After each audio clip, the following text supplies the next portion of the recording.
Bismillahirrahmanirrahim. Assalamualaikum warahmatullahi wabarakatuh. Alhamdulillah wassalatu wassalamu ala Rasulillah Muhammad ibn Abdullah wa ala alihi wa sahbihi wa ma'alah amma ba'd. Ustadz Sani bin Husain yang kami hormati, kami muliakan, Bapak Ibu jamaah Masjid An-Nur yang dirahmati Allah.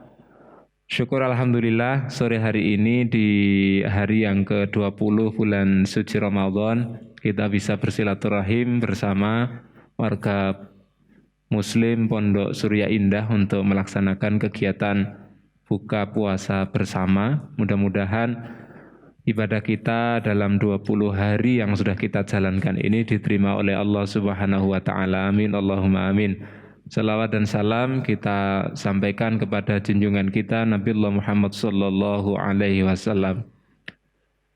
Baik Bapak Ibu jamaah yang dirahmati Allah, untuk kesempatan sore hari ini ceramah pengantar berbuka akan disampaikan oleh yang terhormat Ustadz Sani bin Husain MPD. Kepada beliau waktu dan tempat kami haturkan.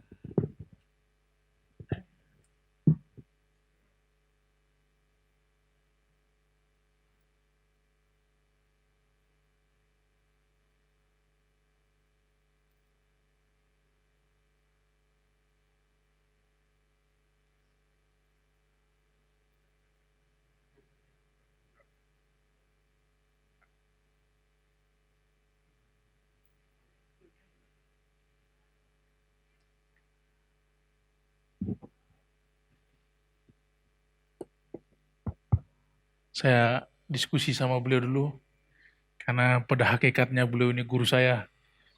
Minta arahan teknis kan. Saya menganggap ini perintah sebenarnya. Assalamualaikum warahmatullahi wabarakatuh. Alhamdulillahirrabbilalamin. Allahumma salli wa sallim ala Sayyidina Muhammadin wa ala alihi wa ashabihi ajmain. Ayuhal hadirun al-kiram, kepada ayahanda, bunda, bini sepuh, tokoh masyarakat, tokoh agama, Bapak Ketua RT, Bapak Ketua Takmir Masjid. Walaupun saya tidak sebut satu-satu namanya, tidak mengurangi rasa hormat saya. Kepada saudara-saudari, Bapak, Ibu, adik-adik, anak-anakku semua. Alhamdulillah kita masuk pada 10 malam terakhir bulan Ramadan. Saya tidak khawatir dengan bulan Ramadan karena dia akan terjadi lagi tahun depan. Yang harus kita khawatirkan adalah umur kita. Tapi tidak ada salahnya kita berdoa dan bermohon pada Allah semoga Ramadan kali ini amal kita semua diterima. Dan mudah-mudahan Allah pertemukan kita dengan bulan-bulan berikutnya, sampai Allah Subhanahu wa taala mencabut nyawa kita. Mudah-mudahan hari itu iman kita iman paling kuat. Amal kita amal yang paling kita banggakan. Dan kita berdoa mudah-mudahan wabah ini segera diangkat Allah Subhanahu wa taala. Bapak Ibu sekalian, bulan Ramadan ini juga spesial karena di bulan Ramadan kebanyakan turun suhuf dan kitab-kitab Allah. Suhufnya Nabi Ibrahim itu turun awal Ramadan. Taurat itu turun 6 Ramadan. Injil itu turun 13 Ramadan. Dan banyak lagi kitab-kitab yang turun pada bulan Ramadan. Termasuk Al-Quran. Al-Quran sendiri turun dalam 3 fase. At-Tanazzul awal Quran itu turun. Fase pertama Quran itu turun dari Allah ke Lauhil Mahfuz. Jadi tidak langsung ke dunia itu. Perhatikan dalam surah Al-Waqiah ayat 77. Innahu laqur'anun karim. Inilah Al-Quran yang agung. Fi kitabim maknun. Yang diletakkan pada kitab yang kokoh. Lihat ayat 80. Siapa yang turunkan? Tanzilum min rabbil alamin. Rabb semesta alam yang menurunkan Al-Quran. Ini banyak orang tidak tahu fase ini. Kenapa saya perlu jelaskan? Karena biar kita memahami betapa Al-Quran ini adalah anugerah yang agung. Perhatikan surah Al-Buruj ayat 21-22. Bal huwa Qur'anun Majid fi lauhim mahfuz. Jadi Al-Quran ini pertama turun dari Allah ke Lauhil Mahfuz. Kitabun Maknun tadi Lauhil Mahfuz juga. Kapankah turunnya Al-Quran dari Allah ke Lauhil Mahfuz? Tidak terdefinisi oleh waktu dan tidak tertakal oleh luang. Kenapa? Sebab karena Allah sang pencipta itu sampai kapanpun tidak akan bisa diukur oleh waktu, tidak bisa ditakar oleh waktu, dan tidak bisa dinalar dengan ruang. Karena ruang dan waktu itu sepenuhnya dalam genggaman Dia. Ya. Sebaliknya kalau Allah bisa ditakar oleh waktu, ada tanggal lahirnya, dan bisa ditempatkan dalam ruang, berarti ruang dan waktu itu lebih kuat dari Tuhan. Karena Dia mampu menampung Tuhan. Ini agak dalam sedikit. Tapi kalau agak susah, enggak apa-apa, diingat-ingat aja.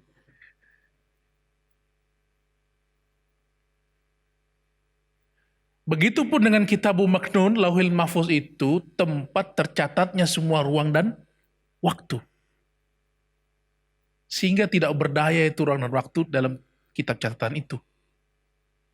Kalau Anda belajar kitab hadis Arba'in An-Nawawi, itu bicara tentang takdir itu. Ketika manusia lahir, tentukan rezekinya, ajalnya, dan sebagainya. Kemudian ditentukan juga di neraka atau surga. Itu bukan bentuk keotoriteran Allah. Allah tidak otoriter. Innallaha la yughayyiru ma biqaumin hatta yughayyiru ma bi anfusihim. Itu kan tidak otoriter itu. Surah Ar-Ra'd itu. Allah masih mempertimbangkan proses. Allah masih mempertimbangkan usaha. Allah tidak merubah nasib sebuah kaum sebelum Dia berusaha merubah nasib. Betapa Allah mempertimbangkan proses dan usaha.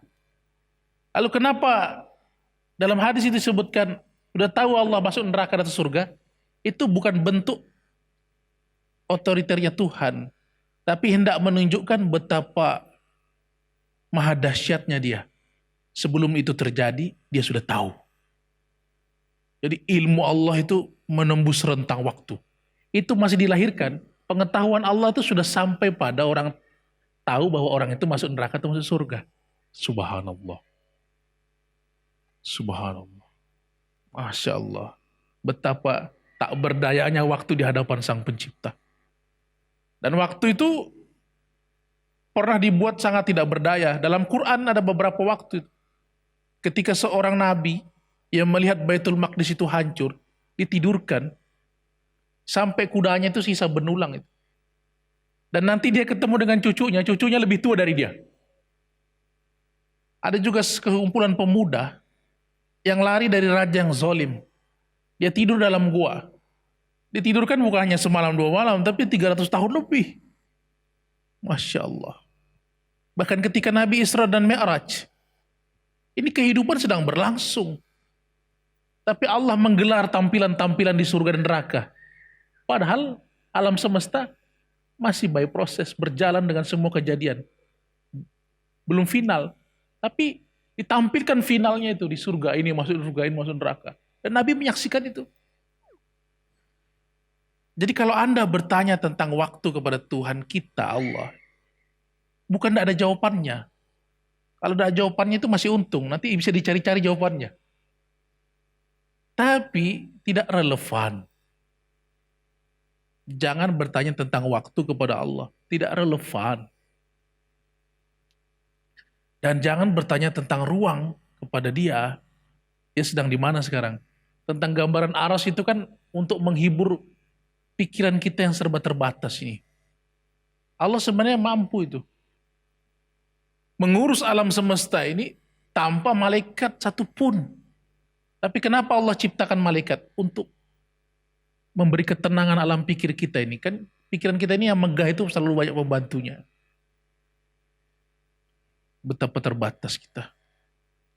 Nabi saja ada 124 ribu.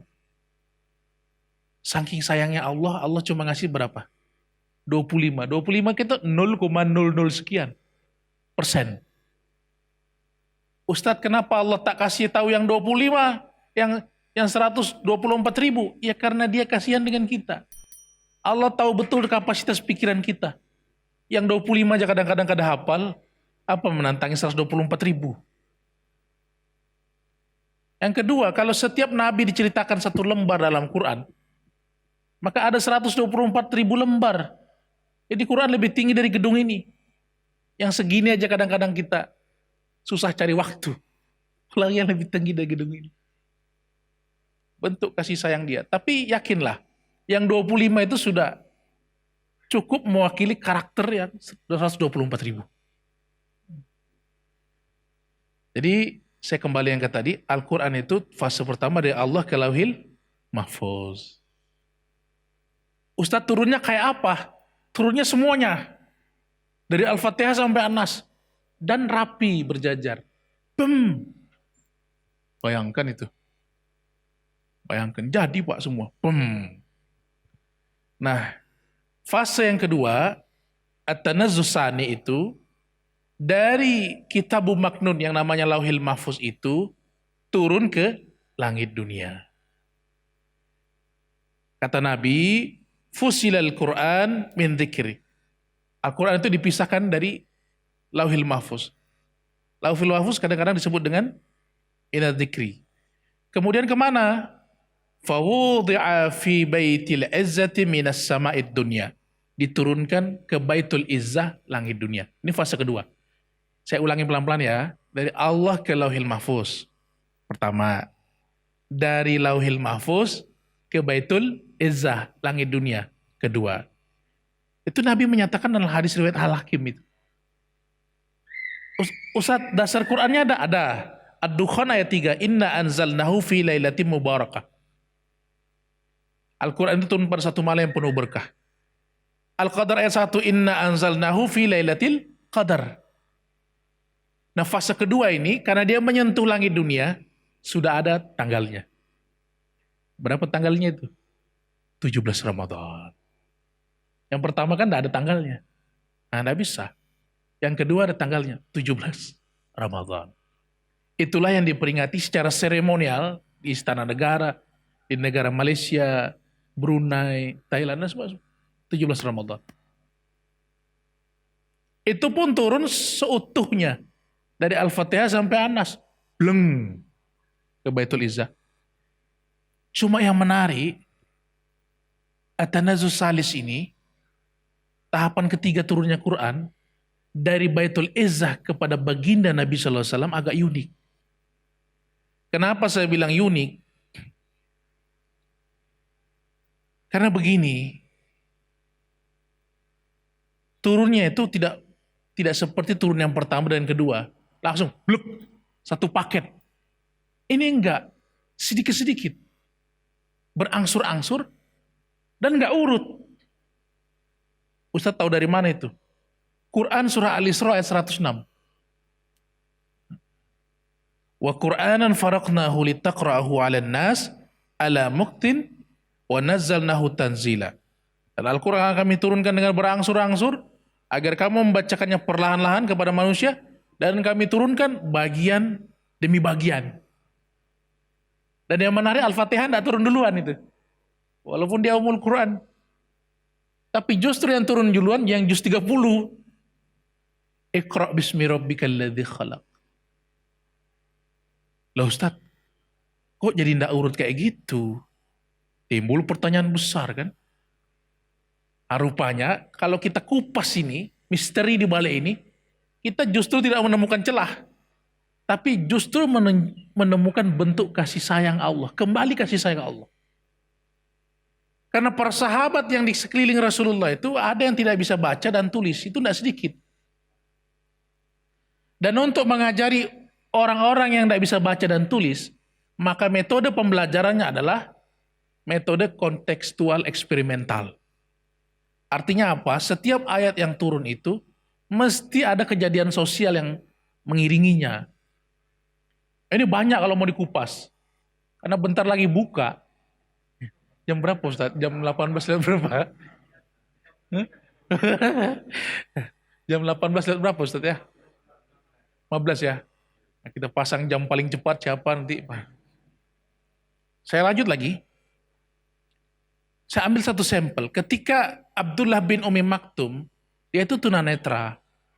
Dia hendak berjumpa dengan Rasulullah. Karena nggak bisa ngelihat, dia nggak menyadari Rasulullah itu sedang diskusi dengan para pembesar Quraisy. Langsung bicara. Dan Rasulullah tidak berkenan, sehingga mukanya itu masam. Lalu turunlah ayat, abasa wa tawalla. Ya kan? Itu salah satu sampel. Sehingga orang mengingat kejadiannya, menguatkan hafalannya. Mengingatkan kejadian, menguatkan hafalan. Nah, Bapak Ibu sekalian, dengan cara seperti inilah kemudian, para sahabat yang tidak bisa baca dan tulis sekalipun, banyak yang bisa menghafal Al-Quran. Tapi Allah tidak melepas ini. Nanti menjelang seluruh Al-Quran itu turun sepenuhnya, tinggal beberapa ayat lagi, itu Jibril lebih sering turun. Apalagi di bulan Ramadan, lebih sering turun. Untuk apa? Untuk menyusun letaknya sesuai dengan yang di langit. Dibacakan kepada Muhammad. Karena Nabi Muhammad juga membacakan di hadapan Jibril alaihi. Itu sahabat yang bertanya Utsman bin Affan, "Ya Rasul, mengapa ketika engkau imam, ini bacaannya, susunannya berubah?" Apa kata Rasulullah SAW? Karena Jibril telah mengajarkanku letaknya di langit susunannya itu. Maka jadilah mushaf kita itu, yang sekarang itu. Al-Fatihah. Yang tadinya Iqra itu paling depan, sesuai urutannya. Al-Fatihah turun kelima, ya dinaikkanlah. Kemarin saya ditanya orang, "Ustaz, kenapa Quran itu Al-Fatihah itu Ummul Quran, ibunya Al-Quran?" Saya bilang jawabannya ada 8, tetapi satu aja yang paling yang paling harus diingat. Ketika orang membaca suratul Fatihah itu, dia telah membaca judul besar seluruh Al-Quran. Kan Al-Quran itu isinya cuma 7 itu, judul besarnya.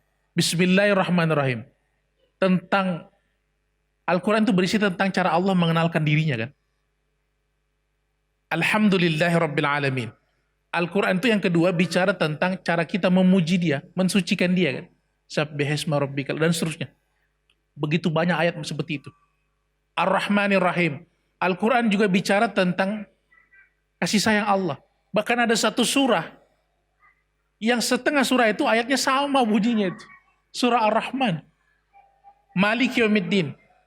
Yang keempat, Al-Quran juga bicara tentang hari pembalasan. La yastawi ashabun nar wa ashabul jannah. Yang hari itu belum kita lewati, tapi sudah diceritakan dalam Quran. Iyyaka na'budu wa iyyaka nasta'in. Yang kelima, Al-Quran bicara tentang cara kita menyembah dia. Diajarkan cara-cara kita berdoa minta tolong. Ihdinas siratal mustaqim. Al-Quran juga bicara tentang kisah-kisah Nabi Rasul yang diberi nikmat. Siratal ladzina an'amta alaihim. Tapi Al-Quran juga bicara ghairil maghdubi alaihim waladdallin. Bicara tentang orang tersesat dan orang yang dimurkai. Jadi ketika orang membaca surat Al-Fatihah, dia telah membaca kesimpulan dari Al-Quran. Itu sebabnya namanya Ummul Quran. Itu satu aja Pak. Kalau terangin 8-nya wah, bisa sampai tarawih nih. Nanti makanan kita dingin di depan. Saya lanjut lagi. Tahapan ketiga turunnya Quran ini berangsur-angsur. Dan itu menurut para ulama tafsir mengatakan permulaannya turunnya 10 malam terakhir. Ada yang mengatakan 23, 25, 27, 29. Nah, jadi kita harus menghentikan perdebatan. Mana yang benar ya? 17 Ramadan kah 10 malam terakhir kah? Kan Lailatul Qadar 10 malam terakhir. Ternyata dua-dua benar menurut fasenya. Kalau yang berkata 17 Ramadan benar, fase kedua. Yang berkata 10 Ramadan terakhir juga benar, fase ketiga. Itu sebabnya dalam Al-Quran tidak menyebutkan hari, tapi beberapa hari. Syahrul Ramadan alladzi unzila fihil Quran. Karena dalam Ramadan ada beberapa hari berdasarkan fase turunnya Quran.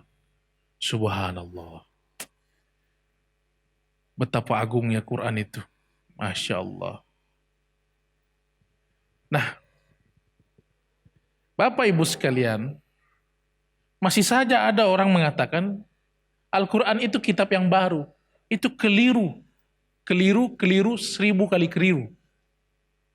Al-Quran itu bukan kitab yang baru. Sebelum alam semesta ini diciptakan, dia sudah tersimpan di Lauhil Mahfuz. Lebih dahuluan Al-Quran daripada alam semesta ini. Berdasarkan apa yang saya sampaikan tadi. Jadi mesti pede dengan Quran. Quran itu bukan kitab baru. Orientalis mengatakan itu kitab baru, enggak lah. Tapi dia turun kepada Nabi terakhir. Itu juga ada maksudnya. Kalau Al-Quran itu kitab lama, kenapa tidak turun zaman Nabi Adam? Loh, justru itu bermasalah. Kayak apa Ustadz? Makin pusing saya. Tenang. Saya yang kasih masalah ini, saya kasih solusinya juga.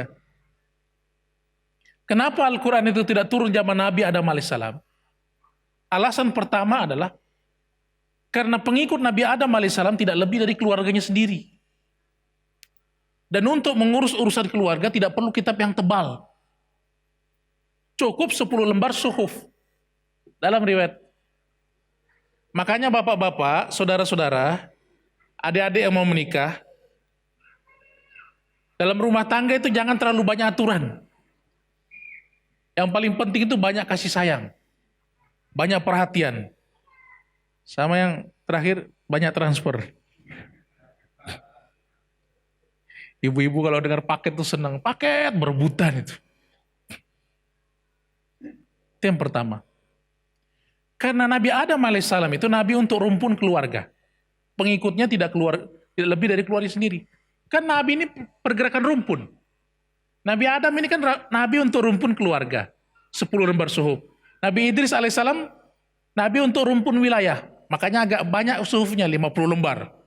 Nanti bergerak terus sampai Nabi Nuh alaihissalam. Nabi untuk rumpun bangsa. Nabi untuk rumpun keluarga. Lihat alurnya ini. Nabi untuk rumpun wilayah. Nabi untuk rumpun bangsa. Makanya Anda tidak akan temukan sejarah berhala itu zaman Nabi Adam sama Nabi Idris. Kenapa? Sebab karena pengikutnya masih sedikit. Untuk mengurus urusan orang sedikit lebih gampang. Justru berhala itu timbul pada masa Nabi Nuh alaihissalam. Ketika mulai banyak orang. Dan pertentangan itu timbul dalam keluarganya sendiri. Kanan itu menentang ayahnya itu.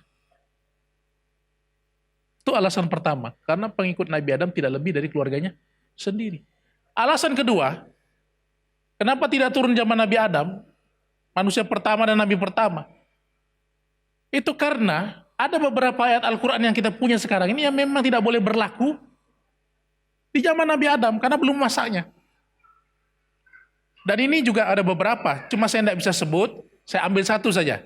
Surah An-Nisa, wa hurrimat alaikum, diharamkan kalian menikahi. Dijelaskan Allah itemnya. Salah satunya wa akhwatukum, dilarang kalian menikahi saudari kalian perempuan sendiri. Andaikan Al-Quran kita itu turun zaman Nabi Adam alaihissalam, maka dipastikan keluarga pertama dan terakhir yang mereka. Anda tak ada, saya pun tak ada. Kampung ini ya tak ada.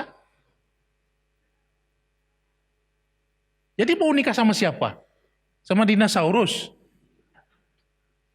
Dalam kenyataannya, putra-putra Nabi Adam alaihissalam menikah dengan saudari mereka sendiri. Iya kan? Bayangkan kalau itu turun 30 juz, include ayat tadi itu. Selesai itu. Cuma nikahnya kan silang. Berapa sih anak Nabi Adam dan Bunda Siti Hawa? Pasti mau bilang 2 kan? Tapi itu sudah bagus sudah. Ada banyak lah, ada yang bilang 80 dan ada 140, banyak. Ada yang lahir tunggal, laki or perempuan. Ada yang lahir ganda campuran, laki n perempuan. Jadi sama-samaan. Nasibnya Qabil itu ganda campuran, cenger langsung 2. Qabil sama Iklima, kembaran nih, laki dan perempuan. Nah Habil cenger, Habil dan Labuda. Waktu itu kan udah bujang-bujang, dinikahin silang. Yang interupsi itu Qabil. Ayah, aku nih dah lahir sama dia, dah cinta sama dia.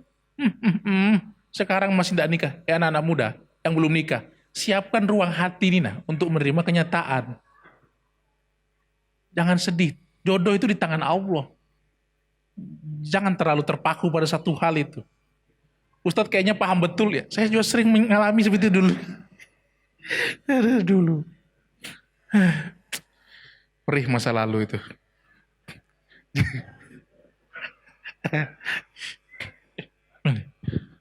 Saya kembali tadi. Jadi nikah. Qabil itu dengan Labuda, kembarannya Habil. Habil itu dengan Iklima, kembarannya Qabil. Makanya yang dibunuh itu Habil kan, nggak bunuh yang lain. Karena dendam betul dia. Kata ayahnya, nah ini petunjuk Allah. Oh saya nggak terima. Ya kalau you nggak terima, kita langsung biarkan Allah yang memilih, kasih korban. Yang diterima siapa? Habil. Dendam Qabil. Ini kalau ada waktu ini, aku sikat adikku ini. Jadi penghalang perasaanku ini. Dibunuh. Itulah pembunuhan pertama itu. Karena nggak taat sama Allah, nggak taat sama orang tua, dan nggak bisa move on. Bunuh. Nah itu kita sudah mulai melebar materi saya ini. Yang kedua tadi, karena ada beberapa ayat yang belum masanya turun. Yang ketiga, karena Quran itu punya fungsi evaluasi. Fungsi evaluasi. Perhatikan Al-Baqarah 89, Al-Maidah ayat 48. Wa anzalna ilaikal kitab bil haqq wa musaddiqan lima baina yadayhi minal kitab. Wa musaddiqan itu maknanya dua. Yang pertama membenarkan yang sudah benar dan mengoreksi sesuatu yang dicampur. Ustadz tahu dari mana dicampur? Buka Quran surah Al-Baqarah 79. Bahkan Quran menjelaskan sejarahnya sendiri kok. Fawailul lilladzina yaktubuna alkitab biaidihim. Celakalah orang-orang yang dahulu menulis kitab suci dengan tangannya sendiri. Ada kitab suci yang suci dicampur tulisan tangannya. Tsumma yaquluna hadza min indillah. Lalu dia ikrar, ini nah semua dari Allah, padahal campuran tulisan tangannya. Yastaru bihi samanan qalila. Mereka punya tujuan, keuntungan sendiri. Makanya nanti suhufnya Nabi Adam, Taurat, Zabur, Injil, semua itu suhuf masuk ke dalam semua itu. Kosakata yang bagus ini. Bisa didaftarkan di Kamus Besar Bahasa Indonesia. Semua itu kitab, bagus juga ya.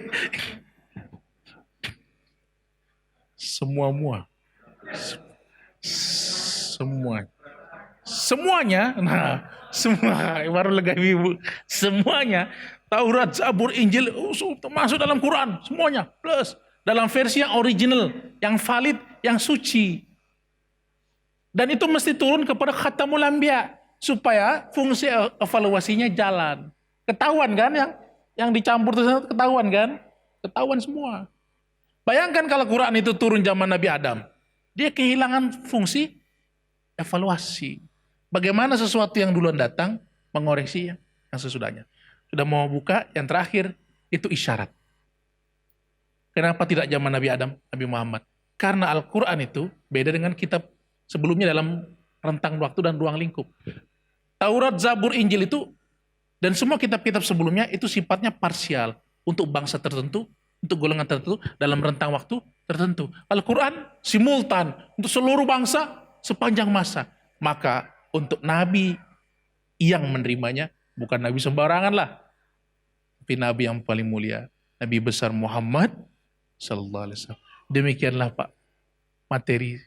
Saya mau kasih judul apa? Saya tidak tahu. Dari awal saya buka, kita mengalir aja sampai selesai ini.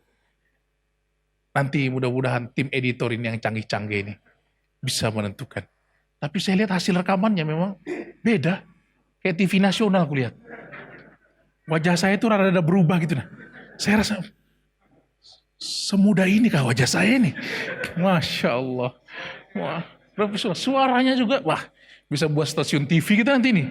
Nah mungkin demikian, mudah-mudahan jadi amal jariah bagi kita semua yang hadir. Bapak Ibu, silaturahim kita mudah-mudahan berberkah. Orang tua kita semua yang meninggal dilapangkan kubur yang ampuni dosa. Orang tua kita masih hidup, mudah-mudahan diberikan panjang umur sehat. Mudah-mudahan seluruh warga ini tanpa terkecuali dijauhkan dari mara bahaya bencana. Mudah-mudahan ditolong semua urusannya. Mudah-mudahan seberataan warga ini semua nanti masuk dalam surga Allah Subhanahu wa taala. Allahumma fi ila aqwamit thoriq. Assalamualaikum warahmatullahi wabarakatuh.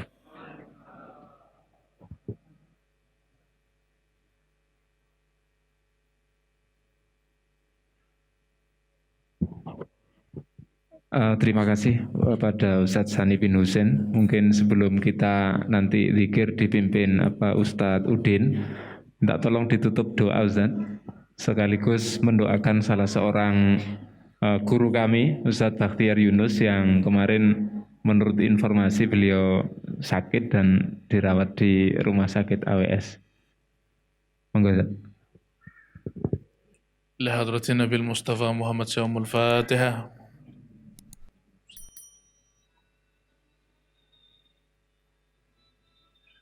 آمين آمين. بسم الله الرحمن الرحيم. الحمد لله رب العالمين.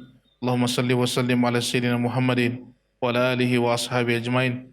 اللهم عز السلطان العظيم وذي المن الخادم وذي الوجه الكريم وولي الكلمات التامة والدعوات المستجابة يا رحمن طول أمرنا وسع أسادنا واهد حاجاتنا وسع أسادنا خصوصا لأخينا بختيار يونس. اللهم بالعافية، اللهم بالسلامة، اللهم برحمتك يا أرحم الراحمين، برحمتك يا أرحم الراحمين، برحمتك يا أرحم الراحمين. اللهم إنا نسألك رضاك والجنة ونعوذ بك من سكتك والنار. اللهم إنك غفور كريم تحب لك وفاعف عنا وعن والدينا وعن جميع المؤمنين والمؤمنات والمسلمين والمسلمات برحمتك يا أرحم الراحمين. اللهم إنا أعوذ بك من البراس والجنون والجزام ومن سيء أسقام برحمتك يا أرحم الراحمين. ربنا هب لنا من أزواجنا وذريتنا قرة أعين وجعلنا للمتقين إماما. ربنا آتنا في الدنيا حسنة وفي الآخرة حسنة وقنا عذاب النار والحمد لله رب العالمين.